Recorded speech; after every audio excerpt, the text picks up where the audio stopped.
Rashtrawadi Congress doctor Amol Kolhe यांना लोकसभा निवडणुकीच्या रिंगणात उतरवणार असल्याचे निश्चित झाले।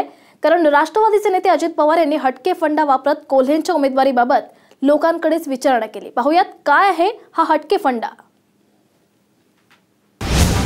उमेदवार निवडीची भारी आयडिया। अमोल कोल्हे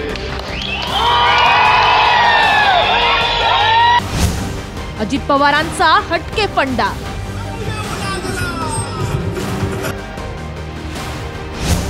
अमोल कोल्हेंना लोकांची पसंती।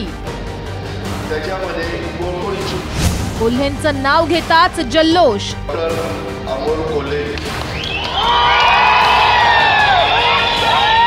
निवडणुकीच्या रिंगणात कोणता उमेदवार उतरवायचा हा निर्णय पक्षांतर्गत घेतला जातो, पण शिरूर लोकसभेसाठी राष्ट्रवादी काँग्रेसनं थेट जनतेकडूनच उमेदवार निवडण्याचा पर्याय अवलंबलाय।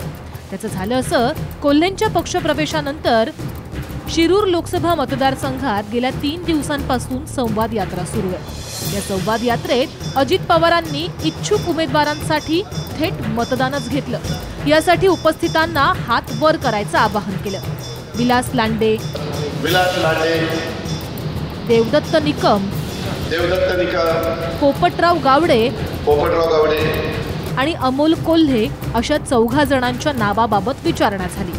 त्यावेळी लांडे, निकम आणि गावडे यांच्या नावांना अल्प प्रतिसाद मिळाला, पण अमोल कोल्हेंचं नाव घेताच सभागृहात जल्लोष झाला।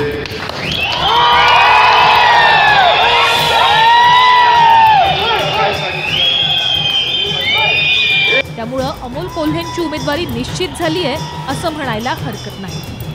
शिरूर लोकसभेत खासदार शिवाजीराव आढळराव पाटील यांच्याशी कोणी 2 हात करू शकतं तर ते कोल्हेच आहेत असा राष्ट्रवादीला विश्वास आहे। परत जनतेनंच कौल दिल्यानं इच्छुक उमेदवारांच्या नाराजीचंही कारण राहणार नाही।